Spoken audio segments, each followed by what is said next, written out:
የአክብሮት ሰላምታችን በያላችሁበት ድረስ የተወደዳችሁ የሚዲያችን ተከታታዮች እንደምን አላችሁ? አዳዲስና ወቅታዊ ሰበር ዜናዎችን ይዘን መተናል። በቅድሚያም አርዕስቶቹን እንንገራችሁ። ከፍተኛ ባለስልጣኗ ሀገር ጥለው መሸሻቸው ተሰማ። ለጠቅላይ ሚኒስትር አብይ አህመድ ቅርበት ያላቸው አንድ ከፍተኛ ባለስልጣን ሀገር ጥለው መፈርጠጣቸው ተሰምቷል። ባለስልጣኗ ከሀገር ከወጡ በኋላም አሜሪካን ገብተው ጥገኝነት መጠየቃቸው ከፍተኛ መነጋገሪያ ሆኗል። እኚህ ለጠቅላይ ሚኒስትሩ ቅርበት ያላቸውና ሀገር ጥለው የፈረጠጡት ባለስልጣን ማናቸው የሚለውንና ጥገኝነት የጠየቁበትስ ምክንያት ምንድነው የሚለውን በዘገባችን በዝርዝር ታደምጡታላችሁ። በሌላኛው ሰበር መረጃችን ደግሞ ከፍተኛ የፌደራል ባለስልጣናት የኤርትራዋ አሰብ ድንበር መግባታቸው ተሰማ። ኢትዮጵያና ኤርትራ ከፍተኛ የፖለቲካ ውጥረት ውስጥ በሚገኝበት ወቅት የፌደራል መንግስቱ ከፍተኛ ባለስልጣናት ኤርትራዋ አሰብ ድንበር አቅራቢያ በምትገኘው ቡሬ ከተማ መግባታቸው መነጋገሪያን ፈጥሯል። በሌላ በኩል ጠቅላይ ሚኒስትር አብይ አህመድ ባለስልጣናትን ሰብስበው ማስጠንቀቂያ መስጠታቸው ተሰምቷል። ሌላኛው በዝርዝር የምንመለከተው መረጃችን ነው። በሌላ አሳዛኝ መረጃ ደግሞ በሶማሌ ክልል በደረሰው የባቡር አደጋ በርካታ ሰዎች ህይወታቸው ማለፉ ተሰማ። በሶማሌ ክልል ሽኒሌ ከተማ ትላንት ሰኞ ጥቅምት 11 ቀን 2018 ሌሊት ላይ በደረሰ የባቡር ግጭትና የመገልበጥ አደጋ በርካታ ሰዎች መሞታቸውንና የአካል ጉዳት እንደደረሰባቸው ተሰምቷል። በዝርዝር ተሰሙታላችሁ። እነዚህንና ሌሎች የተመራረጡ አዳዲስ መረጃዎች በዘገባችን ተካተዋል። እስከ ፍጻሜው አብራችሁን ቆይታችሁ ታደምጡ ዘንድ ግብዣ ነው። አዲስ የሆናችሁ ሰብስክራይብ በማድረግ አዳዲስና ወቅታዊ መረጃዎችን ያገኙ። አሁን ወደ ዝርዝር መረጃዎቹ እናመራለን። በቅድሚያም የመንግስት ኮሙኒኬሽን አገልግሎት ከሚዲያ አካላት ጋር የቀጠረው ስብሰባ መቋረጡ ከፍተኛ መነጋገሪያን ፈጥሯል። የኢፌዴሪ የመንግስት ኮሙኒኬሽን አገልግሎት ከሁሉም የሚዲያ ተቋማት ስራ አስኪያጆች ጋር ዛሬ ጥቅምት 11 ቀን 2018 ከቀኑ 8 ሰዓት ላይ በሂልተን ሆቴል ሊያካሂድ የነበረው ስብሰባ ያለምንም ቅድመ ማስጠንቀቂያ መሰረዙ ከፍተኛ ቅሬታን አስነስቷል። የሚዲያ ተቋማት መሪዎች በተቀጠሩበት ሰዓትና ቦታ ቢገኙም ስለ ስብሰባው መሰረዝ መረጃን ያገኙት ከኮሙኒኬሽን አገልግሎቱ ሳይሆን ከሆቴሉ ሰራተኞች መሆኑ ብዙዎችን ያስገረመ ጉዳይ ሆኗል። የመንግስት ኮሙኒኬሽን አገልግሎት ባስተላለፈው ጥሪ መሰረት በርካታ የሚዲያ ተቋማትና ዋና ስራ አስኪያጆች እንዲሁም ተወካዮች ዛሬ ከሰዓት በሂልተን ሆቴል ተገኝተው ነበር። ሆኖም የስብሰባው አዳራሽ ባዶ ሆኖ ያገኙት ተሰብሳቢዎች ሁኔታውን ለማጣራት ሲሞክሩ ከሆቴሉ ሰራተኞች ስብሰባው ተሰርዟል የሚል ምላሽም ተሰጥቷቸዋል። ይህ ድርጊት በቦታው የተገኙትን የሚዲያ ባለሙያዎች በእጅጉኑ ያሳዘነና ያስቆጣ ሲሆን ተቋሙ ለሙያቸውና ለጊዜያቸው የሰጠውን ግምት ጥያቄ ውስጥ እንዲያስገቡትም አድርጓቸዋል። አንዳንድ የሚዲያ ተወካዮች በሰጡት አስተያየት ይህ ድርጊት ግልጽ የሆነ ለሙያ ክብር አለመስጠት ነው ብለዋል። በአንድ ሀገር ውስጥ መንግስታዊ ተቋም በተለይም ደግሞ የመገናኛ ብዙሃን እንዲያስተባብር የተቋቋመ አካል እንዲህ አይነት መሰረታዊ የሙያ ስነ ምግባር ማጉደሉ ተቀባይነት የለውም ሲሉ ቅሬታቸውን አሰምተዋል። ሌሎች አስተያየት ሰጪዎች ደግሞ ስብሰባው አስቸኳይ በሆነ ምክንያት ቢሰረዝ እንኳ አገልግሎቱ ቢያንስ በአጭር የጽሑፍ መልእክት ወይንም በስልክ ጥሪ ለተጋባዦች ማሳወቅ ነበረበት ብለዋል። ወደ ሌላኛው መረጃችን ስንሻገር በሶማሌ ክልል በደረሰው የባቡር አደጋ በርካታ ሰዎች ህይወት ማለፉ ተሰማ። በሶማሌ ክልል ሽኒሌ ከተማ ትላንት ሰኞ ጥቅምት 11 ቀን 2018 ሌሊት ላይ በደረሰው የባቡር ግጭትና የመገልበጥ አደጋ ቢያንስ 15 ሰዎች ሲሞቱ በ29 ሰዎች ላይ ደግሞ ከቀላል እስከ ከባድ የአካል ጉዳት መድረሱን የሽኒሌ ወረዳ አስታውቋል። በተገለበጠው ባቡር ስር ያሉ ሰዎችን ለማውጣት ጥረት እየተደረገ በመሆኑ የሟቾች ቁጥር ሊጨምር ይችላልም ተብሏል። የትላንቱ የባቡር አደጋ የተከሰተው ከድሬዳዋ እስከ ደዌሌ የባቡር አገልግሎት በሚሰጠው የህዝብና የጭነት ማጓጓዣ ላይ ሲሆን አደጋ የደረሰባቸው ባቡሮችና ፉርጎዎች በድሬዳዋ ደዌሌ የምድር ባቡር ድርጅት ስር የሚተዳደሩ ናቸው ተብሏል። ትላንት ከሌሊቱ 8 ሰዓት ገደማ አደጋው የደረሰበት ባቡር መነሻውን ከደዌሌ አድርጎ ወደ ድሬዳዋ ይጓዝ የነበረ መሆኑን በአካባቢው የነበሩ የዓይን እማኞች ገልጸዋል። ዘይት፣ ስኳርና ዱቄት የተጫነ የሆነባቸው የባቡሩ ሁለት ፎርጎች ተንሸራተው ከመስመር በመውጣት ከድሬዳዋ አቅራቢያ በምትገኘው በሽኔለ ከተማ ለአስቸኳይ ስራ ከቆመ ባቡር ጋር በመጋጨታቸው መገልበጣቸውን የዓይን እማኞች አስረድተዋል።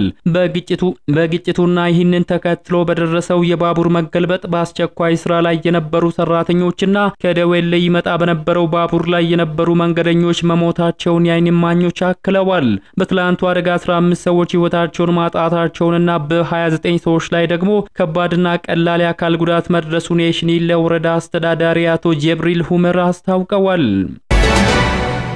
ወደ ሌላኛው መረጃችን ስናመራ ኢትዮጵያ ውስጥ ባለው የፖለቲካ እንቅስቃሴዎች መገንጠልም ሆነ መጠቅለል አይሰራም ሲሉ ጠቅላይ ሚኒስትር አብይ አህመድ ተናገሩ። ከሰሜን እስከ ደቡብ ባለው የአገሪቱ ክፍሎች ሊገንጠል በሚል የተደራጁ የፖለቲካ ፓርቲዎች እንዳሉ የገለጹት ጠቅላይ ሚኒስትር አብይ አንዱም ሀገሩን አያውቅም ሲሉ ተችተዋል። ይህ ጠቅላይ ሚኒስትር አብይ አህመድ ንግግር የተሰማው በኦሮሚያ ክልል ባሌ ዞን ባደረጉት የ3 ቀን የሥራ ጉብኝት ወቅት በተካሄደው ውይይት ላይ ነው። ሰኞ ጥቅምት 10 ቀን 2018 በመንግስት መገናኛ ብዙሃን የተላለፈው ይህ ውይይት ከጠቅላይ ሚኒስትሩ ጋር ወደ ባሌ ዞን የተጓዙ የመንግስት ኃላፊዎችና የቀድሞ የኢህአዴግ ባለስልጣናት የተሳተፉበት ነበር። 2 ሰዓት ገደማ የሚጠጋው ይህ ውይይት በአብዛኛው ያተኮረው በባሌ ዞን የሚገኙ የተፈጥሮ ሀብቶችን ማልማትና መጠቀምን በተመለከተ ነው።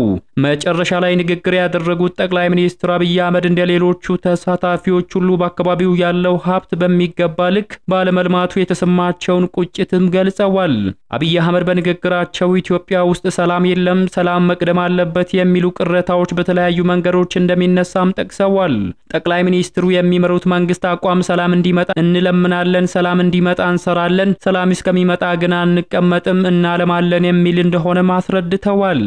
ይህ በእንዲህ እንዳለ ከፍተኛ የፌደራል ባለስልጣናት የኤርትራው አሰብ ድንበር መግባታቸው ተሰማም።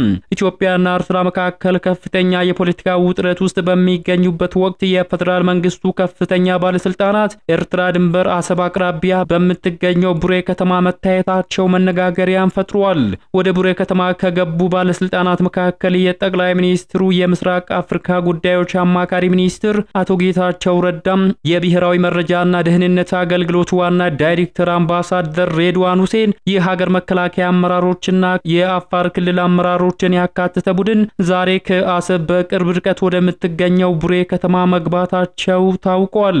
ኢትዮጵያና ኤርትራ በከፍተኛ ውጥረት ውስጥ በሆኑበት በዚህ ወቅት የተደረገው የከፍተኛ አመራሮች ጉብኝት ምንን ምክንያት እንዳደረገ በግልጽ የታወቀ ነገር ባይኖርም ግጭት ቀናሽ ተግባራትን ለመፈጸም ያለመ ሳይሆን እንዳልቀረም ታውቋል።